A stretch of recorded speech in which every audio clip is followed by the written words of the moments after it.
Hello मित्रों। तो लीजिए एक और स्टोरी आपके लिए। ये कहानी है ज़रा हटकर, जहाँ प्यार मोहब्बत रोमांस तो होगा ही, साथ ही एक्शन ड्रामा और सस्पेंस भी। तो सुनते रहिए और चैनल को सब्सक्राइब जरूर कीजिए। समय अपनी रफ्तार से बढ़ रहा था और देखते ही देखते 1 साल का समय बीत गया। इस बीच बेला और अनंत समय समय पर शहर आते थे। अभिमान, अनामिका, माधवी और रमाकांत के साथ समय बिताते और फिर वापस चले जाते। बीच बीच में मानव भी रमाकांत और माधवी से बात करता रहता था और बता देता था कि किसी ऑफिस ट्रेनिंग के लिए उसे बाहर भेजा गया है और वह जल्दी ही वापस आएगा। क्योंकि वह पुलिस वाला था और उसके साथ अक्सर ऐसा हो जाता था, इसलिए रमाकांत और माधवी ने भी इस बारे में ज़्यादा नहीं सोचा। वैसे भी उनके बच्चों के साथ इतनी अजीबोगरीब बातें हो चुकी थी कि अब उन्हें कुछ भी अजीब नहीं लगता था। अनामिका और अभिमान के साथ बेला और अनंत जितने दिन रहते पूरा पूरा समय उनके साथ बिताते हैं और उनको खुश रखने की कोशिश करते।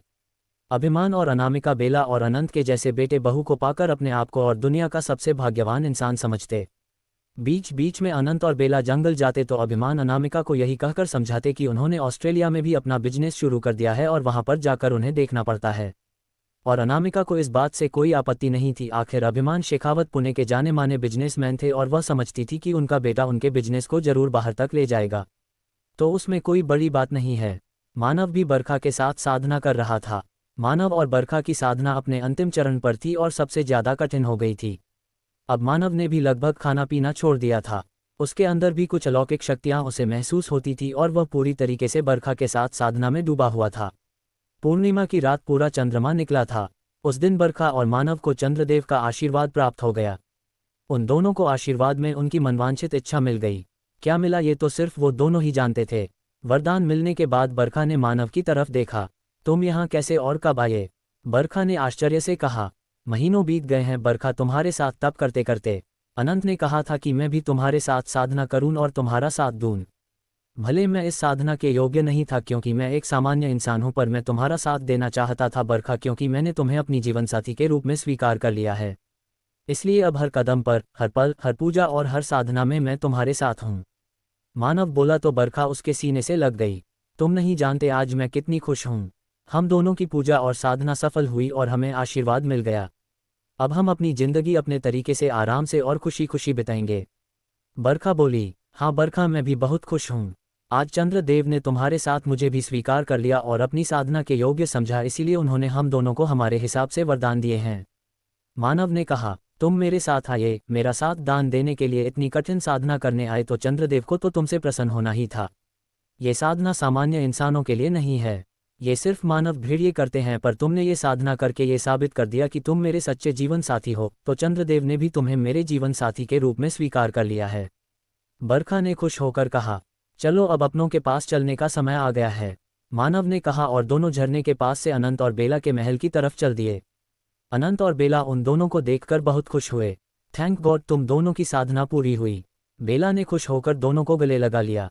हाँ बेला, बरखा बोली, अब आप दोनों की साधना पूरी हो गई, इसका मतलब अब तू पूरी तरीके से इंसान बन जाएगी और भैया के साथ इंसानों की तरह रहेगी। बेला ने खुश होकर कहा। बदले में बरखा मुस्कुरा उठी। अनंत दोनों के चेहरे को देख रहा था। हाँ बेला, अब मैं मानव के साथ रह सकती हूँ और मुझे भेड़िया बनकर रहने की जरूरत नहीं है।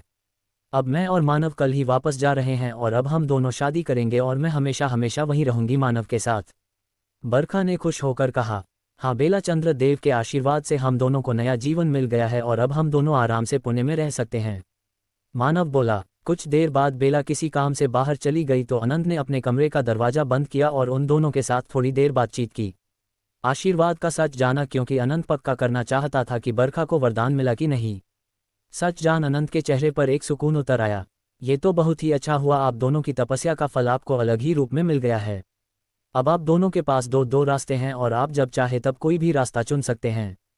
चंद्रदेव की कृपा से आपको बहुत ही विलक्षण और बहुत ही खूबसूरत आशीर्वाद मिला है। अनंत ने खुश होकर कहा, जी महाराज, मैं इंसान बनकर मानव के साथ रह सकती हूँ, पर मेरी शक्तियाँ सदा के लिए नहीं गई है। कभी यदि आवश्यकता हुई तो न सिर्फ मैं बल्कि मानव भी मानव भेदिया बन सकते हैं, और ये हम दोनों की साधना का विशेष फल है। बरखा बोली, ईश्वर चाहेंगे तो आपको पुनः भेड़िया बनने की आवश्यकता ही नहीं होगी। अनंत बोला, पर महाराज ये बात हम सिर्फ आपको ही बता सकते थे और किसी को नहीं, इसलिए हमने महारानी तक ये बात नहीं बताई है। क्षमा कीजिएगा हमें, क्योंकि सिर्फ अपने अन्नदाता को अपना वरदान बताने का अधिकार होता है, बाकी और किसी को नहीं।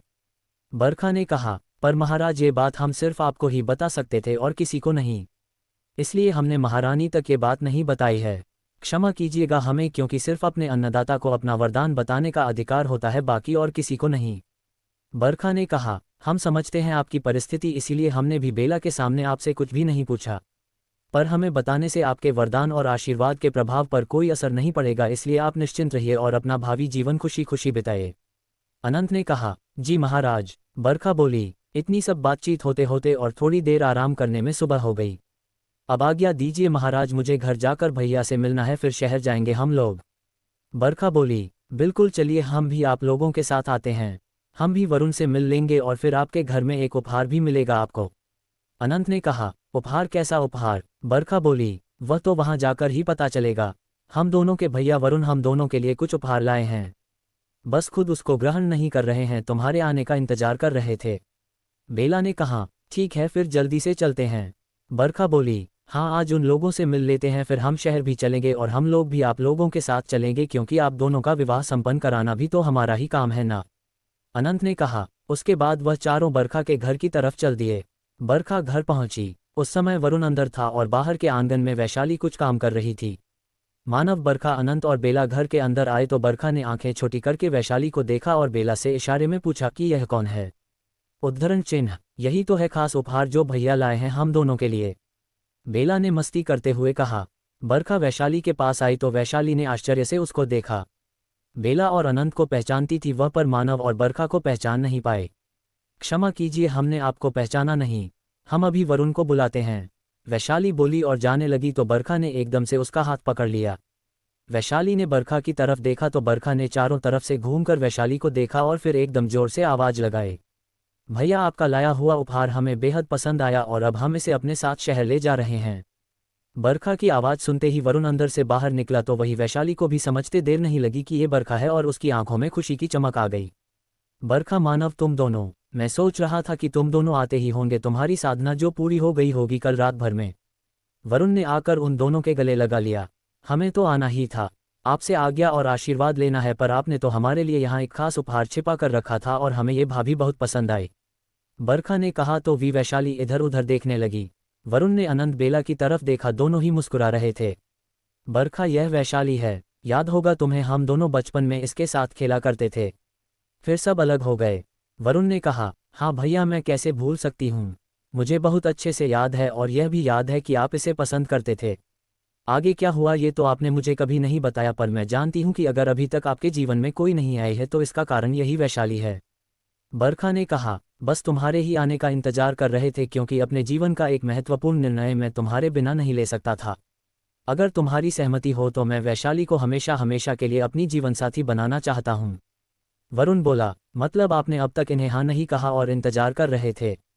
बरखा बोली तो वरुण ने गर्दन झुका ली। अरे इतनी खुशी की बात के लिए भी कोई इजाज़त लेता है या किसी के आने का इंतजार करता है? आपको तो अब तक इन्हें अपना जीवन साथी बना लेना चाहिए था और मेरी भाभी मुझे देनी चाहिए थी। फिर भाई के साथ भाभी भी मेरा स्वागत करती है तो मुझे और भी ज़्यादा खुशी होती। बरखा ने कहा। वैशाली ने भरी आंखों से उसकी तरफ देखा। बरखा ने आगे बढ़कर उसे अपने गले से लगा लिया। बहुत खुश हूं मैं तुम्हें वापस देखकर। शुक्रिया मेरे भैया की जिंदगी में आने के लिए। बरखा बोली, शुक्रिया मुझे स्वीकार करने के लिए। वैशाली बोली, जानती हूं कि तुम दोनों को बहुत सालों तक अलग रहना पड़ा, पर कुछ मजबूरियां भैया की थी, वह कुछ मजबूरियां तुम्हारी। पर अब सब कुछ ठीक हो गया है तो अब और एक दिन का भी इंतजार नहीं होगा। बरखा बोली तो सबने उसकी तरफ देखा। गुरु मासा को आज ही बोलते हैं कि भेड़िया समुदाय की विधि के अनुसार आज ही आप दोनों का गठबंधन कर दिया जाए। अब तो ये घर और अपने भैया को अपनी भाभी के हाथों सौंप पर ही मैं यहाँ से विदा लूंगी। बरखा ने कहा तो वरुण और वैशाली दोनों के चेहरे पर चेहरे खिल उठे। अगले दिन मानव, बरखा, अनंत और बेला मासा के कहे अनुसार वरुण और वैशाली का भेड़ियों की रीति रिवाज और खास प्रक्रिया के द्वारा गठबंधन करा दिया। वैशाली पूरी तरीके से वरुण की हो चुकी थी और वरुण वैशाली का। वर्षों का इंतजार आज खत्म हुआ था और वरुण और वैशाली जीवन पथ पर साथ चल दिए थे। दोनों का प्यार आज पूरा हुआ था और इंतजार खत्म। बरखा की सहमति और साथ दोनों को नए रिश्ते में बांध गया था। सबसे पहले तो एक बात उन पाठकों के लिए जो कंफ्यूज है कि बरखा इंसान बनी है या मानव वेयरवुल्फ मानव भेड़िया। कोष्टक। तो दोस्तों उन दोनों को वरदान मिला है जिसमें बरखा इंसान बनी है ना कि मानव मानव भेड़िया।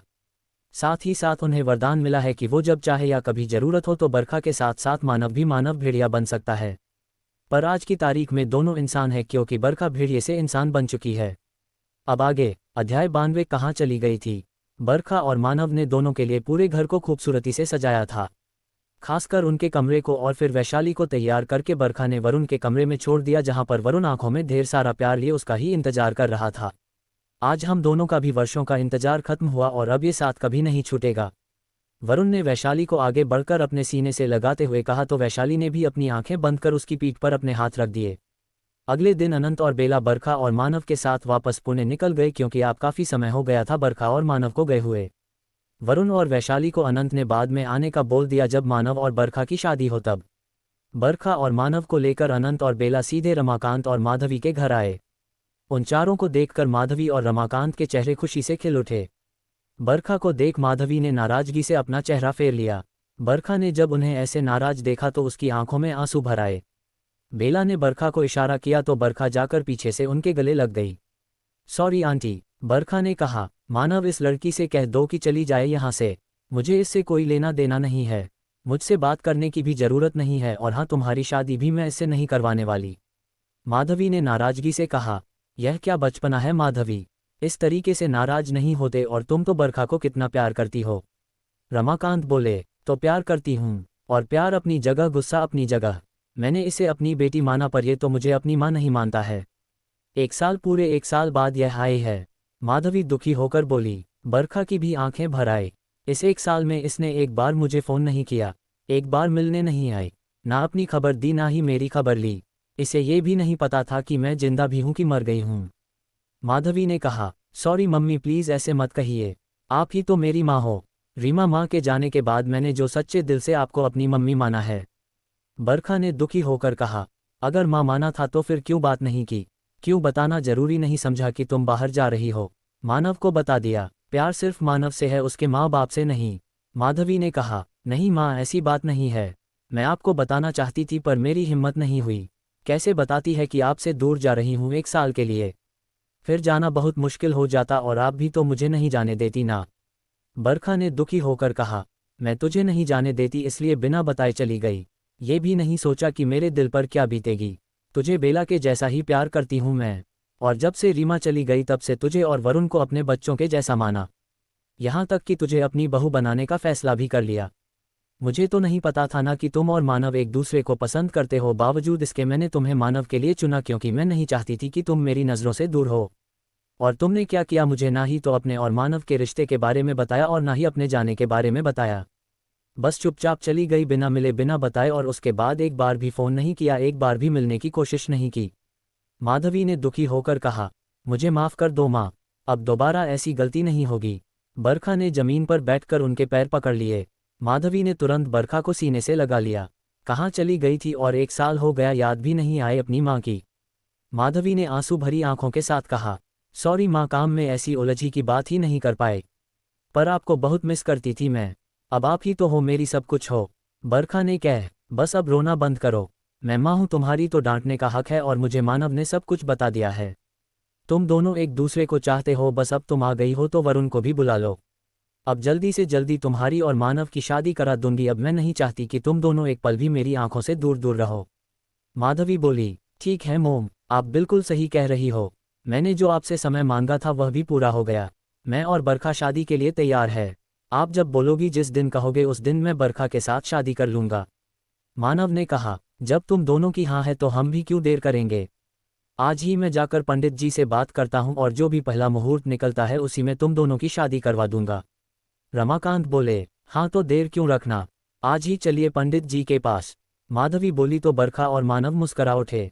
रमाकांत और माधवी पंडित जी के पास चले गए। अच्छा, अब हम दोनों भी घर निकलते हैं, मम्मी पापा इंतजार कर रहे होंगे, बेला ने कहा, और वह भी अनंत के साथ अपने घर निकल गई।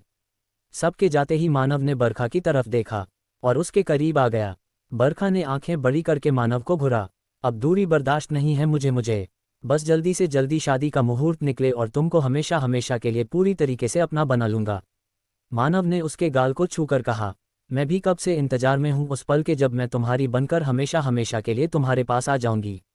बरखा बोली। मैंने तो तुम्हारे लिए भेड़िया बनना भी स्वीकार कर लिया था, पर जब मुझे पता चला कि तुम कैसी साधना कर रही हो तो तुम्हारे लिए प्यार और इज्जत दोनों ही बढ़ गए। बरखा, मुझे नहीं पता था कि तुम मुझे इतना प्यार करती हो। मैंने कभी नहीं सोचा था कि कोई लड़की मेरी जिंदगी में भी ऐसी आएगी जो मुझे इतना चाहेगी। मानव ने कहा, प्यार कब सोच समझ कर होता है मानव, ये तो बस यूं ही हो जाता है। अगर लोग सोच समझ कर प्यार करते तो सभी प्रेम कहानियां सफल हो जाती। प्यार अगर सोच समझ के किया जाता तो देवराज को क्यों एक साधारण सी लड़की सौंदर्या से प्यार होता और फिर उनकी कहानी एक अनोखी प्रेम कहानी बनती। उनकी प्रेम कहानी बनी तभी हम मिले और हमारी कहानी बनी।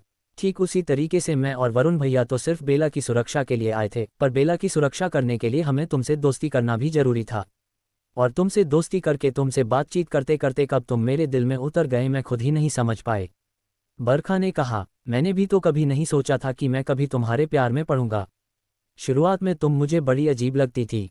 तुम्हारा रहन सहन का ढंग, तुम्हारा बातचीत का तरीका कुछ भी मुझे पसंद नहीं था। पर धीरे धीरे तुम्हारी उन्हीं नादानियां पर प्यार आने लगा। तुम्हारी वही बकबक मेरे कानों को सुकून देने लगी और तुम्हारा वही अजीब सा लुक मेरे दिल में एक खास जगह बना गया। और कब तुम मेरे लिए खास, बहुत खास बन गई मुझे खुद भी पता नहीं चला। मानव बोला, अब सब कुछ सही हो गया है। वरुण भैया और वैशाली अपनी जिंदगी में खुश है। मुझे इंसान बनने में सिर्फ एक ही चिंता थी, वो थी वरुण भैया की। क्योंकि माँ के जाने के बाद वह बिल्कुल अकेले हो गए थे और अब मेरा भी भेड़िया समुदाय से संबंध खत्म हो जाएगा। तो मुझे यही लगता था कि भैया अकेले हो जाएंगे, पर अब वैशाली उनकी जिंदगी में आ गई है तो मुझे भैया की भी कोई फिक्र नहीं है। भैया और वैशाली एक दूसरे के प्यार के सहारे खुशी खुशी जिंदगी काट लेंगे। बरखा बोली, सबकी फिक्र है बस मेरी छोड़कर। मानव ने कहा तो बरखा ने आंखें छोटी करके उसे देखा। मतलब इतना अच्छा मौका है, घर में मम्मी पापा नहीं है, अनंत और बेला भी जा चुके हैं और तुम हो कि मुझे प्यार करने की जगह दुनिया भर की बातें किए जा रही हो।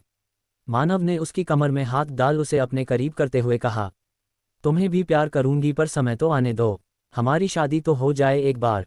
बरखा बोली, मैं उस वाले प्यार की बात नहीं कर रहा हूँ, वह तो हम कर ही लेंगे जब शादी हो जाएगी, पर अभी थोड़ा बहुत रोमांस करना तो बनता है। मानव बोला और बरखा के चेहरे को हथेलियों के बीच ले लिया। 1 साल की दूरी के बाद थोड़ी नज़दीकी पर तो हक है मेरा भी, मानव ने कहा। बरखा ने आंखें बड़ी करके उसकी तरफ देखा तो मानव ने उसकी आंखों पर हथेली रख दी और उसके होठों को अपने होठों की गिरफ्त में लेकर प्यार से चूमने लगा। 1 साल की दूरी और लंबे इंतजार के बाद आज दोनों एक दूसरे के साथ थे, एक दूसरे के पास थे और उस पर एकांत का माहौल। बरखा भी पूरी शिद्दत से मानव का साथ देने लगी। कुछ पलों बाद दोनों के लब एक दूसरे से आज़ाद हुए तो मानव ने बरखा को बाहों में जकड़ लिया। अब जाकर सुकून मिला मेरी बेचैनी रूह को, मानव बोला। सच में मानव, मेरे लिए भी आसान नहीं था तुमसे दूर रहना, पर हमेशा हमेशा के लिए पास आने के लिए इतनी दूरी जरूरी थी। बरखा बोली, मुझे उस बात से कोई शिकायत नहीं है और अब भूल जाओ उस बात को। अब हमें सिर्फ आगे बढ़ना है और आगे का सोचना है। हम दोनों अपनी एक खूबसूरत दुनिया बसाएंगे जहां सिर्फ और सिर्फ प्यार होगा। मानव बोला, हाँ, और अब हम कभी भी मॉम और डैड को भी तकलीफ नहीं देंगे। इस बार अनजाने में ही सही, पर मैंने मॉम का दिल बहुत ज़्यादा दुखा दिया। उन्होंने मुझे माफ़ तो कर दिया पर फिर भी तकलीफ तो उन्हें हुई होगी ना।